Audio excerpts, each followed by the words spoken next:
In 7 states, it is illegal to hold public office if you are an atheist. 7 states in the United States of America in the 2000s, yes, currently. One newly elected official is having his job threatened because he doesn't believe in God. That's coming up. And will you faithfully discharge the duties of your office as mayor of the city of Asheville, so help you God? I will. And will you faithfully discharge the duties of your office as a council member of the city of Asheville, so help you God? I will. And will you faithfully discharge the duties of your office as a council member of the city of Asheville? Is that your solemn affirmation? It is. Your solemn affirmation. That's what you can say instead of, so help me God, if you're swearing to do something, but the fear of needing God's help if you blow it, so help me God, doesn't apply to you. If you do not believe in God, you can give your solemn affirmation instead of saying, so help me God.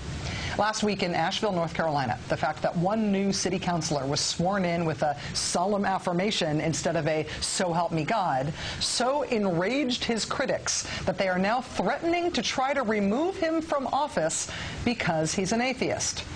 Which is remarkable enough that any American would call someone else unfit for public office purely on the basis of their faith or lack thereof. What's all the more remarkable about this case is that the critics of Asheville, North Carolina City Councilor Cecil Bothwell, those critics sort of have a point. Or at least they have a legal reference point. Article 6 of the North Carolina State Constitution includes a list of things that disqualify a person from public office in the state. Things like being convicted of treason, having committed a felony, being impeached from some other office, and then it says right there in Article 6, Section 8, the following persons shall be disqualified for office. First, any person who shall deny the being of Almighty God. Yeah, it is actually in the North Carolina State Constitution that you're not allowed to hold office if you don't believe in God. And it turns out there are 6 other states that have similar provisions in their constitutions, mandating that office holders have a belief in a supreme being. Maybe you live in one of these states: Arkansas, Maryland, South Carolina, Tennessee, Texas, Mississippi, and the aforementioned North Carolina. All make it illegal to hold public office while being an atheist, despite the fact that another Article 6 in another constitution, the U.S. Constitution, quite famously says that no religious test shall ever be required as a qualification to any office or public trust under the United States. There's also the very handy Supremacy Clause, which basically says that when there's a conflict between a state constitution and the U.S. Constitution, the U.S. Constitution wins. That's the whole united part in the United States. Still, though, back in Asheville, North Carolina, a local conservative newspaper editor and a local Southern heritage activist say that the North Carolina atheist ban should be enough to force Cecil Bothwell from his seat on the city council. Mr. Bothwell, of course, has the U.S. Constitution and the whole American idea of religious liberty on his side. The question is how a state is allowed to be officially in writing on the other side. Joining us now is Katie Parker. She's legal director for the ACLU of North Carolina. She spoke with Mr. Bothwell earlier today. Katie, thank you very much for joining us. I really appreciate it. Hi, Rachel. Glad to be here. First of all, did I get the details of this right? The atheist ban is in the state constitution, even though it's really obviously against the U.S. Constitution? That's correct, Rachel.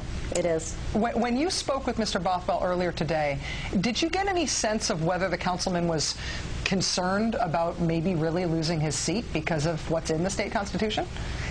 I didn't get a sense that Mr. Bothwell is concerned for several reasons. The city attorney in the city attorney's office in Asheville, and there's some smart people over there, and they know the law. I mean, they understand what you just described, Rachel, that the Supremacy Clause reigns supreme here. And the United States Constitution, as you mentioned, Article 6 of the Constitution provide that you can't have this type of religious test oath for any public office in the United States. It's one of the things that makes our country great, is that it's none of anyone's business whether you're religious or not in order to hold public office. The fact remains, though, that it is on the books in the state constitution. And when I went back and looked at some of the, just even the headline level case law on this, it seemed to me like the big worry was that even though what you just explained seems very clear to me in the Supremacy Clause and what it says in the U.S. Constitution sort of seems to settle this legally, I'm worried about the fact that it being in the state constitution Constitution,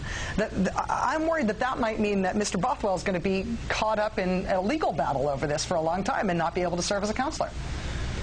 Well, it is a concern, Rachel, and you'd be amazed at how many things are still on the books in North Carolina and presumably around the country that are blatantly unconstitutional, including, as you mentioned, this actual North Carolina constitutional provision.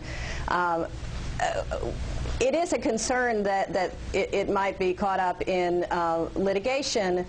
We would think that the courts would see, as the Supreme Court has said, as many courts have said, that this is a pretty easy one, that it's clear that this is unconstitutional under the First Amendment and Article 6 of the United States Constitution. So we would hope that the city wouldn't have to be tied up in a lot of litigation on this matter, but you're right. I mean, it's possible. Politically speaking, of course, beating up on atheists is politically popular. Atheists are a group that takes a lot of abuse politically. Do you think that this type of law, and the fact that it is still in the state constitution, poses any sort of risk to people of minority faiths, people of different faith traditions who do believe in God? It certainly does, Rachel, and that's one of the things that's really interesting in the 1961 Supreme Court case on this matter. The Supreme Court really stressed that it's not just non-religious people who ought to be concerned with these sort of attacks.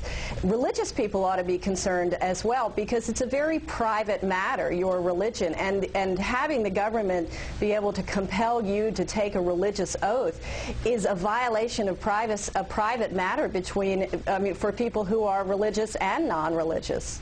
Katie Parker is the legal director for the ACLU of North Carolina, bringing that whole separation of church and state thing into very sharp relief. Thanks very much for your help tonight. Thanks, Rachel.